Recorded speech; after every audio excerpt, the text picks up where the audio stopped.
नमस्कार दोस्तों। For exam YouTube channel में आपका स्वागत है।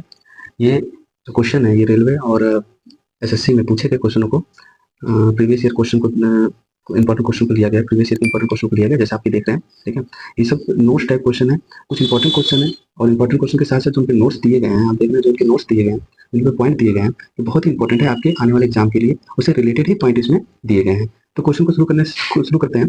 तो चलते पहले क्वेश्चन पे। कह रहा है कि प्रतिरोध प्रतिरोध का एसआई मात्रक है, प्रतिरोध का एसआई मात्रक है कूलाम, जूल, ओम या न्यूटन। तो ओम प्रतिरोध का क्या है? ओम जो है प्रतिरोध का एसआई मात्रक है। प्रतिरोध को कहते हैं रेजिस्टेंस। रेजिस्टेंस का जो एसआई मात्रक है वो क्या है? ओम है। कुछ मात्रक की बात करते हैं तो जैसे चालकता का मात्रक होता है, इंपॉर्टेंट क्वेश्चन है जो चालकता पूछा गया है, कंडक्टेंस को कहते हैं। चालकता जो है इसका मात्रक होता है महो और सीमेन, या सीमेन लिख सकते हैं, महो कह सकते हैं। चालकता होता क्या है? ये प्रतिरोध का जो रेजिस्टेंस का होता है व्यतक्रमानुपाती होता है। अगर चालकता को हम जी से प्रदर्शित कर रहे हैं तो इसके व्यतक्रमानुपाती होता है, क्या होता है? रेजिस्टेंस होता है, हमारा रेजिस्टेंस इसके व्यतक्रमानुपाती होता है। इस व्यतक्रमानुपाती होने के कारण इसका जो मात्रक होता है चालकता का, वो आपको निकल के आएगा ओम के पावर -1। ये चालकता का मात्रक। और ओम के पावर -1 को हम कह सकते हैं महो। ठीक है, ओम के पावर -1 को हम क्या करते हैं? महो कह सकते हैं, या उसके बाद सीमेन ही कर सकते हैं। इसके अलावा अगर हम देखें तो चालकता के अलावा ज्योति तीव्रता का जो मात्रक होता है कैंडेला होता है, और ताप का मात्रक केल्विन।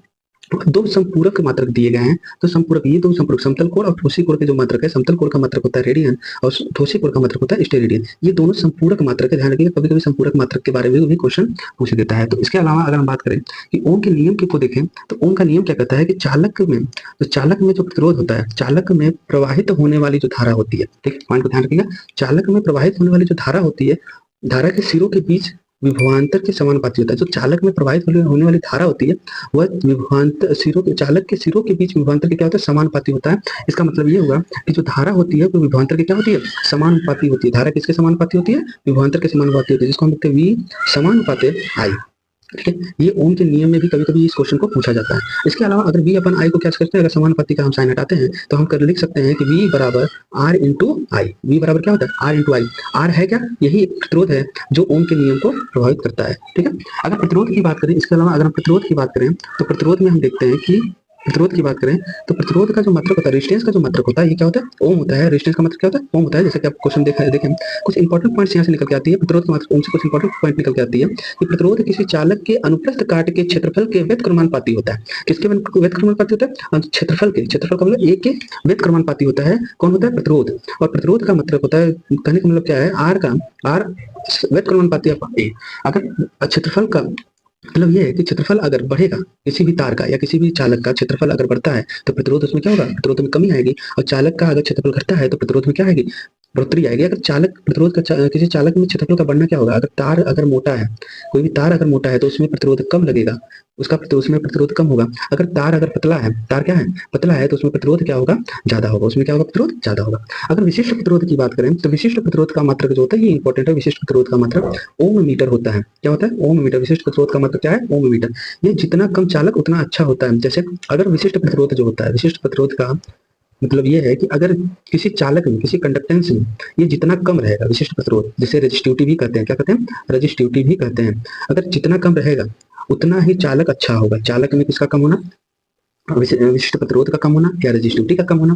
ठीक है, रेजिस्टिविटी जितना कम रहेगी किसी चालक में, किसी कंडक्टेंस में रेजिस्टिविटी जितना भी कम रहेगी उतना चालक क्या होगा? अच्छा होगा। जैसे चांदी की हम बात करते हैं, चांदी एक अच्छा चालक के रूप में माना जाता है, अच्छा सुचालक है, अच्छा कंडक्टेंस है। ठीक है, अगले क्वेश्चन की बात करते हैं। कुछ क्वेश्चन इंपॉर्टेंट निकल के आ गए। अगर इसमें अगले क्वेश्चन की बात करते हैं, कह रहा है कि नकारात्मक, जो अगर हम बात करें नकारात्मक त्वरण निम्न में से किसकी दिशा के विपरीत होता है? जो नकारात्मक त्वरण है ये किसकी दिशा के विपरीत होता है? वेग के, बल के, संवेग के या दूरी की? त्वरण की अगर बात हम करते हैं, कुछ पॉइंट त्वरण, किसी वस्तु के वेग परिवर्तन की दर को, वेग जो परिवर्तन हो रहा है उसकी दर को हम क्या कहते हैं? वस्तु का त्वरण कहते हैं। वेग परिवर्तित हो रहा है तो मतलब कि यहाँ विपरीत की बात कहाँ नहीं। अगर हम बात करें वेग का परिमाण बढ़ने से त्वरण क्या होता है? धनात्मक होता है। ये भी आप पॉइंट में लिखते हैं, वेग का जो परिमाण बढ़ता है तो त्वरण क्या होता है? धनात्मक होता है। वेग के परिमाण घटने से त्वरण क्या होगा? ऋणात्मक होगा। वेग का परिमाण जब घटेगा तो त्वरण क्या होगा? ऋणात्मक होगा। और ऋणात्मक त्वरण ही कहलाएगा, क्या कहलाएगा? मंदन कहलाता है। क्या कहलाता है? मंदन कहलाता है। जो मंदन के लिए कभी कभी क्वेश्चन पूछता है, मंदन क्या होता है? ये ऋणात्मक त्वरण ही क्या कहलाता है? मंदन कहलाता है। पॉइंट याद रखिएगा कि ऋणात्मक त्वरण ही क्या कहलाता है? मंदन कहलाता है। अगर हम नकारात्मक त्वरण में किस दिशा में, नकारात्मक त्वरण निम्न में से किसकी दिशा के विपरीत होता है, ये पॉइंट अगर आपको मिले तो इसमें वेग की दिशा की क्या होता है? विपरीत होता है। मतलब त्वरण, अगर वेग जितना ज्यादा रहेगा त्वरण उतना कम कार्य करता है। मतलब वेग के हमेशा विपरीत क्या होता है? त्वरण कार्य करता है। त्वरण किसके विपरीत कार्य करता है? वेग के विपरीत कार्य करता है। इसमें बल का जो मात्रक होता है ये न्यूटन होता है। संवेग की अगर बात करें तो संवेग बराबर होता है दूरी गुणे द्रव्यमान गुणे वेग। द्रव्यमान और वेग के गुणनफल को हम क्या कहते हैं? संवेग कहते हैं। द्रव्यमान और वेग के गुणनफल को हम क्या कहते हैं? संवेग कहते हैं। संवेग भी एक सदिश राशि है और वेग जो होता है ये भी एक सदिश राशि है। वेग क्या है? एक सदिश राशि है। इसको भी आप लोग याद करिएगा। वेग क्या है? सदिश राशि है। दूरी जो होता है हमेशा धनात्मक होती है। दूरी क्या होती है? धनात्मक होती है। दूरी पॉइंट में दिया गया था। दूरी के बारे में बात करें, दूरी भी क्या होती है? धनात्मक होती है। दूरी क्या होती है? धनात्मक होती है। अगले पॉइंट की बात करें, जो क्वेश्चन दिया गया था, कह रहा था नकारात्मक तरफ किसकी दिशा के विपरीत होता है? वेग की दिशा की क्या होता है? विपरीत होता है। कहाँ पे किसके विपरीत होता है? वेग के विपरीत होता है। ठीक है, अगला क्वेश्चन, अगले क्वेश्चन ध्यान देते हैं।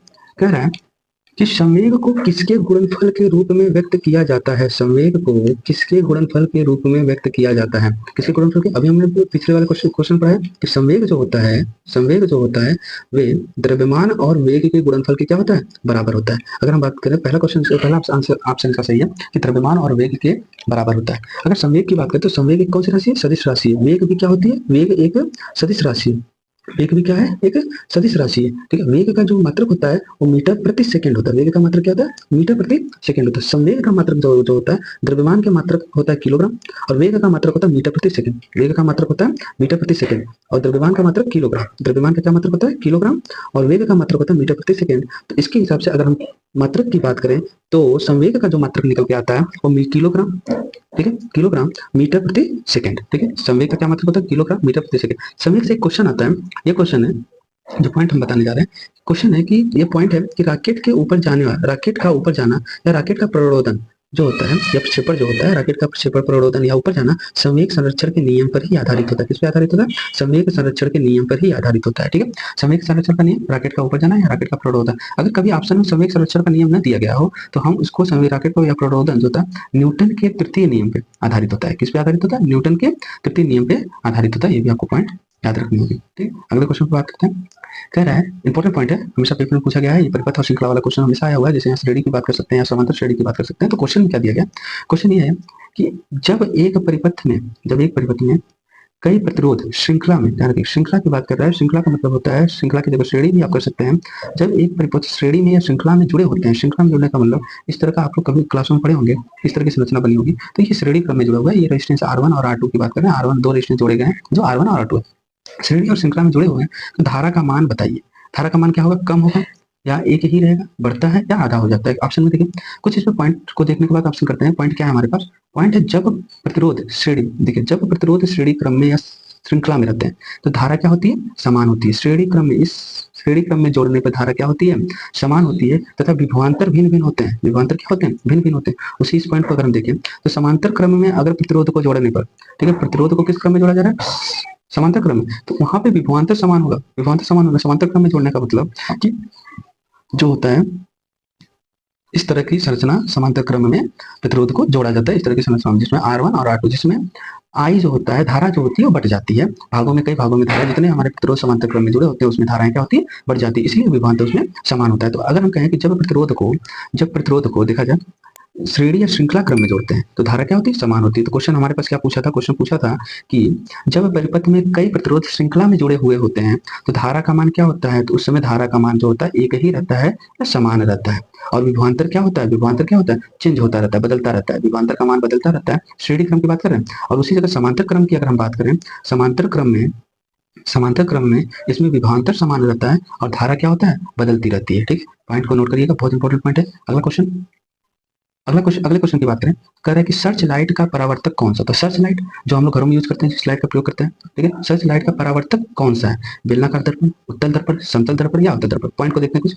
अगर अवतल दर्पण की अगर हम बात करते हैं तो गोलीय दर्पण का परावर्तक तल धसा होता है। अगर किसी गोलीय दर्पण का कोई कटा हुआ भाग है जिसमें परावर्तक तल जो धसा होता है और उभरे हुए पार्ट पे पॉलिश होती है, इसमें क्या होती है? पॉलिश होती है। और ये पॉलिश होती है रेड ऑक्साइड की या चांदी की परत चढ़ी रहती है या रेड ऑक्साइड की पॉलिश होती है, रेड ऑक्साइड की होती है। तो इसमें उभरे हुए भाग पर पॉलिश और धसे हुए भाग से अगर परावर्तक होता है तो इसे हम कहेंगे कि अवतल दर्पण। तो इस दर्पण को अभिसारी दर्पण भी कहते हैं। पॉइंट यहाँ पे बहुत इंपॉर्टेंट पॉइंट है कि अभिसारी जो दर्पण होता है वो किसे कहते हैं? अवतल दर्पण को कहते हैं। ये क्वेश्चन पूछा गया है, कई बार क्वेश्चन पूछा गया है कि अभिसारी जो दर्पण होता है ये किसे कहते हैं? अवतल दर्पण को कहते हैं। ये पॉइंट याद करिएगा क्योंकि यह किरण को क्या करता है? सिकोड़ने का कार्य करता है। किरण को क्या करता है? सिकोड़ने का मतलब कि किसी एक इस बिंदु पर आती हुई प्रतीत होती है। इसमें जो इंपॉर्टेंट पॉइंट है वो इसके एग्जांपल क्या है, इसके उपयोग क्या है? इस हेडलाइटों में जो वाहन के हेडलाइटों में इसका उपयोग किया जाता है, सर्च लाइट में इसका उपयोग किया जाता है क्योंकि ये किसी एक बिंदु पर गिरती हुई प्रतीत होती है इसकी लाइट। आंख नाक कान की जांच के लिए प्रयोग डॉक्टर द्वारा किया जाता है। और इसका प्रयोग अवतल दर्पण का जो प्रयोग होता है, इसका प्रयोग नाई की दुकानों में भी आपको देखने को मिलेगा। तो अवतल दर्पण जो होता है यह धसा हुआ पार्ट होता है। अब यहाँ पे ध्यान रखिएगा, ये क्वेश्चन बहुत इंपॉर्टेंट है। कभी कभी क्वेश्चन पूछा जाता है उभरे हुए पार्ट का पालिश और धसे हुए भाग से परावर्तक, धसा हुआ भाग अगर परावर्तक है तो कौन सा दर्पण होता है? तो अवतल दर्पण होता है। और इसका आंसर हमारा अवतल दर्पण होगा। सर्च लाइट का प्रयोग अवतल दर्पण से परावर्तक में किया जाता है। ठीक है, अगले क्वेश्चन की बात करें, अगर इसमें अगले पॉइंट की बात करते हैं तो उत्तल दर्पण जो हमारा कहलाता है, उत्तल दर्पण क्या होता है? ये परावर्तक तल उभरा होता है। परावर्तक तल क्या होता है? उभरा होता है। अगर उसकी हम उभरे भाग से परावर्तक होता है और धसे हुए भाग में क्या होता है? कालिक होता है। धसे हुए भाग में क्या होता है? कालिक होता है, पालिश होता है। तो ये उभरे हुए भाग से परावर्तक होता है और ये परावर्तक होने के बाद, परावर्तित किरण के परावर्तन होने के बाद ये किरणों को क्या करती है? बिखेर देता है, फैला देता है। तो इसे हम कौन सा दर्पण कहते हैं? पॉइंट को नोट करिएगा, इसे हम कहते हैं अपसारी दर्पण। ये कौन सा दर्पण होगा? अपसारी दर्पण। उत्तल दर्पण को पूछा जाएगा किस दर्पण को अपसारी दर्पण के नाम से जाना जाता है? तो उत्तल दर्पण। और किस दर्पण को अभिसारी दर्पण के नाम से जाना जाता है? वो किस दर्पण को नाम से जाना जाता है? अभिसारी दर्पण के। वो अवतल दर्पण को अभिसारी दर्पण के नाम से जाना जाता है। अब उत्तल दर्पण का अगर हम प्रयोग करें, उपयोग देखें, तो उत्तल दर्पण का जो उपयोग है वो है वाहन के साइड दर्पण में। अब इससे क्वेश्चन होता है वाहन के जो साइड दर्पण में किस वाहन के साइड दर्पण, कौन सा दर्पण का प्रयोग किया जाता है वाहन पीछे वाले वाहनों को देखने के लिए? ठीक है, तो उसमें उत्तल दर्पण का क्या किया जाता है? प्रयोग किया जाता है। सड़क पर लगे लैंपों में भी किसका प्रयोग होता है? उत्तल दर्पण का प्रयोग होता है। अगले क्वेश्चन पे इसी से संबंधित, जो अगला क्वेश्चन इसी से संबंधित है, इसी क्वेश्चन से संबंधित है, ध्यान दीजिएगा। कह रहा है कि अगर यदि आप एक दर्पण में देखते हैं, क्वेश्चन पर समझिएगा, बहुत इंपॉर्टेंट क्वेश्चन है। यदि आप एक दर्पण में देखते हैं और पाते हैं कि आपकी जो छवि है छोटी, जो आपकी परछाई है या आपका जो प्रतिबिंब, अरे परछाई नहीं सॉरी, आपका जो प्रतिबिंब है वो छोटा बन रहा है, तो दर्पण कौन सा है? तो उस दर्पण का प्रकार बताइए। समतल उत्तल दर्पण है या अवतल दर्पण है या समतल दर्पण है या उत्तल दर्पण है? अभी हमने पढ़ा कि जो आपकी जो छवि बनती है साइड मिरर में, जैसे हम लोग वाहन के साइड मिरर का यूज करते हैं पीछे वाली पीछे आने वाली गाड़ियों को देखने के लिए या वाहनों को देखने के लिए, तो जो दर्पण में जो चित्र उसका बनता है तो हमेशा सीधा बनता है और छोटा बनता है। किस दर्पण में? उत्तल दर्पण का ही प्रयोग करते हैं साइड मिरर के रूप में। तो इसमें जब फिगर छोटा बनता है तो उसी से संबंधित अगर हम क्वेश्चन देखें, पॉइंट देखें, तो पॉइंट में क्या कह रहा है कि उत्तल दर्पण वस्तु का प्रतिबिंब, उत्तल दर्पण में वस्तु का प्रतिबिंब सदैव क्या होता है? दर्पण के पीछे बनता है। पॉइंट ध्यान रखिए, दर्पण के पीछे बनता है, सीधा बनता है, छोटा बनता है और आभासी बनता है। कैसा बनता है? आभासी बनता है और छोटा बनता है, जो आपके क्वेश्चन में पूछा गया है। कहाँ पे? यदि आप दर्पण में देखते हैं तो और पाते हैं कि छवि आपसे छोटी, आपकी जो छवि है, आपका जो प्रतिबिंब है वो आपसे छोटा बन रहा है, तो कौन सा दर्पण का प्रयोग हो रहा है? उस दर्पण का प्रयोग हो रहा है कौन सा? उत्तल दर्पण के प्रयोग में आपका जो प्रतिबिंब है वो क्या बनेगा? छोटा बनेगा। उत्तल दर्पण को ही हम कौन सा दर्पण कहते हैं? अपसारी दर्पण कहते हैं। उत्तल दर्पण को कौन सा दर्पण कहते हैं? अपसारी दर्पण कहते हैं, क्योंकि ये किरणों को क्या करता है? फैला देता है। दर्पण का परावर्तक तल उभरा होता है, उभरे हुए भाग से क्या होता है? परावर्तक होता है, इस भाग से परावर्तक होता है, ठीक है, और इधर के भाग पर कालिक पालिश होती है, धसे हुए भाग पर पालिश होती है और पालिश होती है रेड ऑक्साइड की पालिश होती है। इसका उपयोग, जो उत्तल दर्पण का जो उपयोग हम लोग करते हैं, ये वाहनों के साइड दर्पण के रूप में इसका उपयोग किया जाता है, ठीक है। इसके अलावा अगर हम अवतल दर्पण की बात करें, इसमें इंपॉर्टेंट क्वेश्चन है, अवतल दर्पण की भी जो अगर बात करें तो इसका प्रतिबिंब जो बनता है उल्टा बनता है और वास्तविक बनता है। उसमें क्या अवतल दर्पण में आभासी बनता था, इसमें प्रतिबिंब क्या बनता है? उल्टा बनता है और वास्तविक बनता है। लेकिन कंडीशन कुछ छोटे और बड़े की, प्रतिबिंब कब छोटा बनेगा, कब बड़ा बनेगा। इस उत्तल दर्पण में, अवतल दर्पण में प्रतिबिंब का बनना कब छोटा बनेगा, कब बड़ा बनेगा, एक उसके वस्तु के रखने के क्रम पर आधारित है। इस पे देखते हैं, अगर वस्तु अनंत पे रखी हो, वस्तु कहाँ पे रखी हो? अनंत पे। इससे क्वेश्चन पूछे जाते हैं, इंपॉर्टेंट है, बहुत इंपॉर्टेंट पॉइंट है ये आपके पॉइंट इंपॉर्टेंट है, क्योंकि कई बार क्वेश्चन पूछे गए कि अगर वस्तु अनंत पे रखी है तो प्रतिबिंब कैसा बनेगा? बहुत छोटा बनेगा। किस दर्पण में अनंत पे वस्तु का प्रतिबिंब छोटा बनता है? या अवतल दर्पण में अनंत पे रखी वस्तु का प्रतिबिंब क्या बनेगा? छोटा बनेगा। अगर अनंत और वक्रता केंद्र पे रखी हो तब भी छोटा बनेगा, लेकिन बहुत छोटा नहीं, बस वस्तु से कुछ छोटा बनेगा, ठीक है। अगर हम कहें कि वस्तु की बात, अगर इस क्वेश्चन में वक्रता केंद्र, ये पॉइंट आपके लिए बहुत इंपॉर्टेंट है, वक्रता केंद्र वाला। वक्रता केंद्र की बात करें कि अगर वस्तु वक्रता केंद्र पर रखी गई है, सेंटर ऑफ कर्वेचर जिसे हम कहते हैं centre of curvature, centre of curvature पर अगर वस्तु रखी गई है तो उसका जो प्रतिबिंब बनेगा, उसका जो इमेज फॉर्मेशन होगा वो वस्तु के बराबर होगा। किस कंडीशन में? क्वेश्चन पूछता है किस अवस्था में वस्तु, अवतल दर्पण की किस अवस्था में वस्तु का प्रतिबिंब या वस्तु का इमेज वस्तु के बराबर बनता है, किस अवस्था में, ठीक है। किस कंडीशन में वस्तु का जो प्रतिबिंब होता है, ठीक है, अवतल दर्पण के किस अवस्था में उसके बराबर बनता है? तो जब वस्तु कहाँ रखी गई हो, ये सेंटर ऑफ कर्वेचर पे रखी गई हो, तो वस्तु क्या होता है? उसका प्रतिबिंब वस्तु के बराबर बनता है। जैसे ही वस्तु केंद्र, सेंटर ऑफ कर्वेचर, वक्रता केंद्र या फोकस के मध्य आती है तो वस्तु बड़ा बनना शुरू हो जाता है, थोड़ा सा बड़ा बनेगा। फोकस पे अगर वस्तु रखी गई है तो उसका प्रतिबिंब बहुत बड़ा बनेगा। और फोकस, ये लास्ट कंडीशन जो है ये इंपॉर्टेंट है, अगर अवतल दर्पण में फोकस और ध्रुव के बीच वस्तु रखी गई है, अवतल दर्पण में ये पॉइंट ध्रुव कहलाता है, जो अवतल दर्पण का जो मध्य बिंदु होता है, बीच वाला पार्ट होता है एकदम बीच से, जहां मुख्य अक्ष होकर गुजरती है, प्रिंसिपल एक्सिस होकर गुजरती है, वहां पे ध्रुव होता है। और यहाँ फोकस, अगर फोकस और ध्रुव के बीच कोई वस्तु रखी है तो वस्तु का प्रतिबिंब आभासी बनता है। ये ध्यान रखिए, एक ही कंडीशन है अवतल दर्पण में, इसमें वस्तु का प्रतिबिंब, अगर वस्तु जो है मिरर के एकदम सामने, दर्पण के एकदम सामने रखी हो तो वो प्रतिबिंब आभासी बनेगा और सीधा बनेगा और वस्तु से बहुत बड़ा बनेगा। वस्तु से क्या बनेगा? बहुत बड़ा बनेगा। इसके अलावा अगर क्वेश्चन पे हम ध्यान दें, समतल दर्पण जो होता है ये बहुत इंपॉर्टेंट क्वेश्चन, इससे कई बार पेपर में क्वेश्चन पूछे गए समतल दर्पण से। पहले चीज समतल दर्पण पे जानिए, इसका प्रतिबिंब जो होता है हमेशा इसका जो प्रतिबिंब जो होता है या इमेज जो होता है ये दर्पण के सीधे पीछे बनता है। दर्पण के कहाँ बनता है? पीछे बनता है, समान दूरी पे बनता है। ये पॉइंट आपको ध्यान रखना है कि समान दूरी पे बनता है। ये जो दूरी होती है अगर इसमें वेग फाइंड करें तो इसकी वेग दुगनी होगी, क्योंकि हमारे दर्पण के जितनी दूरी पर हम खड़े हैं, जितना दूरी है और उतनी दूरी पर हमारा समान दूरी पर हमारा क्या नाम है प्रतिबिंब बनता है। अगर दोनों की अगर v चाल से हम चलते हैं दर्पण की तरफ तो v चाल से प्रतिबिंब भी दर्पण की तरफ आना शुरू होगा, दोनों मिलाकर दूरी क्या हो जाएगी 2v, मतलब कि दूरी क्या होती है, वेग क्या होता है दुगना होता है। ठीक, वेग के बारे में ध्यान रखें, 2v बनता है, वेग दुगना बनता है किसमें? समतल दर्पण में। समतल दर्पण की ये बात है। अगला पॉइंट कर रहा है कि काल्पनिक वस्तु के बराबर और पार्श्व उल्टा बनता है। ये पॉइंट बहुत इंपॉर्टेंट है कि पार्श्व उल्टा बनता है हमेशा। चाहे दर्पण की बात करें, अवतल या उत्तल दर्पण में जो हम बात करते थे, अवतल दर्पण में प्रतिबिंब क्या बनता था?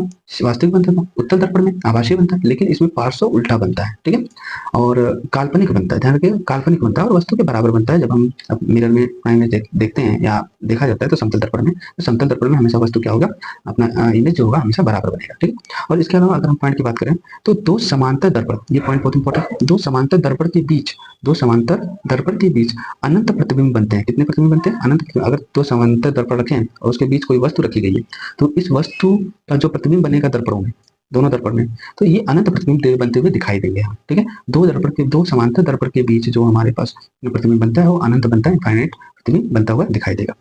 ठीक है, अगली बात करते हैं किसी अगले पॉइंट पर, यदि पूर्ण प्रतिबिंब देखना हो किसी दर्पण में, अगर हमें पूरा, ये बहुत इंपॉर्टेंट, ये भी क्वेश्चन पूछा गया कई बार पेपर में, क्वेश्चन आया हुआ, यदि पूर्ण प्रतिबिंब देखना है तो दर्पण की लंबाई वस्तु की लंबाई की कम से कम आधी होनी चाहिए। अगर वस्तु का प्रतिबिंब किसी समतल दर्पण में पूरी तरह देखना है, अगर बड़ी से बड़ी वस्तु का प्रतिबिंब अगर हमें समतल दर्पण में देखना है तो वस्तु का जो प्रतिबिंब समतल दर्पण में पूरी दिखे तो समतल दर्पण जो होना चाहिए वो कम से कम वस्तु के आधे के बराबर होना चाहिए, कम से कम आधी होना चाहिए। अगर हमारे वस्तु दर्पण की जो लंबाई, अगर वस्तु की लंबाई की आधी है तो हमें उस वस्तु का पूर्ण प्रतिबिंब, हम उस वस्तु का प्रतिबिंब, पूर्ण प्रतिबिंब उस दर्पण में देख सकते हैं। इसमें जो पॉइंट है, बहुत इंपॉर्टेंट पॉइंट है कि ये दर्पण के पीछे बनता है, समतल दर्पण में समान दूरी पर बनता है, काल्पनिक, वास्तविक और पार्श्व उल्टा बनता है। काल्पनिक वस्तु के बराबर और पार्श्व उल्टा बनता है। समांतर अगर प्रतिबिंब, समांतर दर्पण के बीच अनंत प्रतिबिंब बनते हैं। और यदि हमें किसी वस्तु की अगर पूर्ण प्रतिबिंब हमें देखना है, पूर्ण प्रतिबिंब अगर देखना है तो हमें दर्पण की जो लंबाई होगी उस वस्तु की लंबाई की कम से कम आधी होनी चाहिए। ठीक है, पॉइंट याद हो गया। इसमें जो क्वेश्चन हम लोग देखे थे वो देखे थे क्या कि किसी, यदि आप एक दर्पण में देखते हैं और पाते हैं कि आपकी छवि आपसे छोटी है तो दर्पण का, किस प्रकार का दर्पण का प्रयोग हो रहा है? तो ये उत्तल दर्पण का प्रयोग हो रहा है, आंसर उत्तल दर्पण। ठीक है, अगला पॉइंट, अगला क्वेश्चन, यदि हम सेल्सियस से केल्विन पर तापमान को बदलने के लिए निम्न में क्या करना होगा? सेल्सियस से किसमें बदला जा रहा है तापमान को? सेल्सियस, डिग्री सेल्सियस से किसमें? केल्विन में बदला जा रहा है। तापमान को सेल्सियस से केल्विन में बदलने के लिए हमें निम्न में क्या करना होगा या क्या करना होगा? निम्न दिए गए तापमान में 273 से गुना, दिए गए तापमान में 273 का जोड़, दिए गए तापमान में 273 से विभाजित या दिए गए तापमान में 273 से घटाना।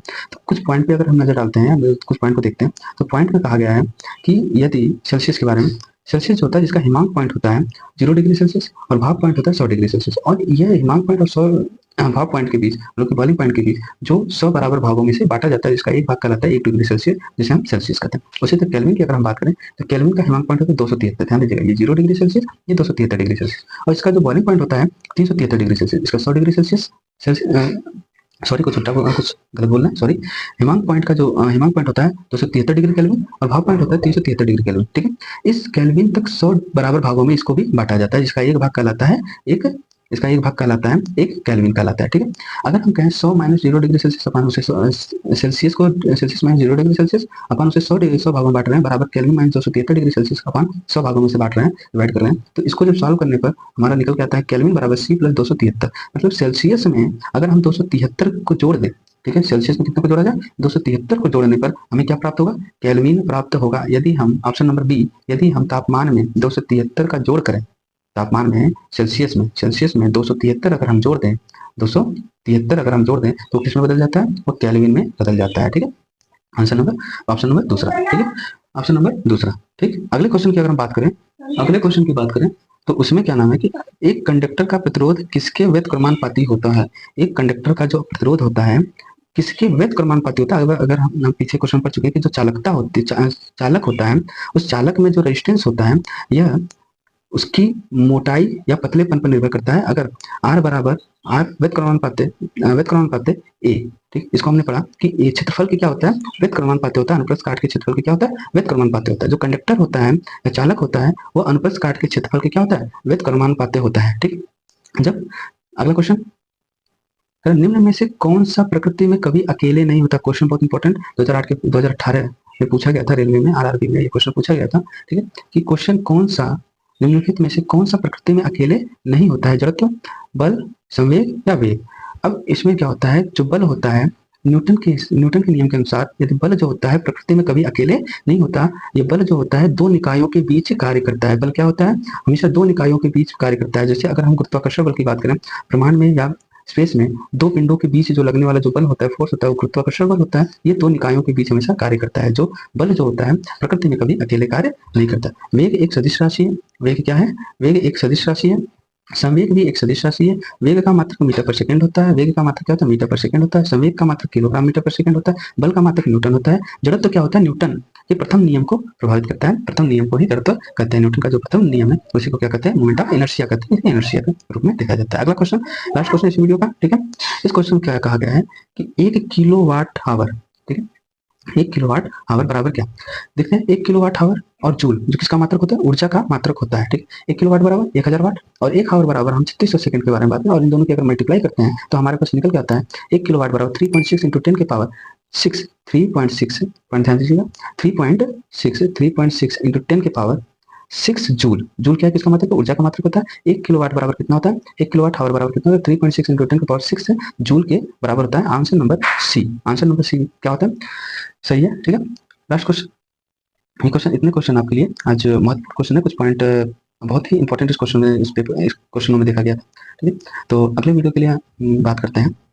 अगला वीडियो भी इसी संबंधित कुछ एलपी के क्वेश्चन आएंगे अगले वीडियो में। अगर हम देखें तो अगला वीडियो भी हमारा क्या नाम है कि इस तरह के क्वेश्चन के संबंधित आएंगे और फिजिक्स की ही बात की जाएगी, ठीक है। इसमें फिजिक्स से संबंधित जितने भी क्वेश्चन है जो आरआरबी और एसएससी में पूछे गए क्वेश्चनों का हम क्वेश्चनों को लेके आएंगे और उसको अच्छी तरीके से व्याख्या करते हुए आपको समझाएंगे। ये मेरा पहला वीडियो था जो आपके लिए इंपॉर्टेंट है। कुछ इंपॉर्टेंट क्वेश्चनों को लेके आया गया था। अगर वीडियो को अच्छा लगे और थोड़ा अच्छा कंटेंट आपको मिलते हैं तो वीडियो को सब्सक्राइब जरूर कीजिए।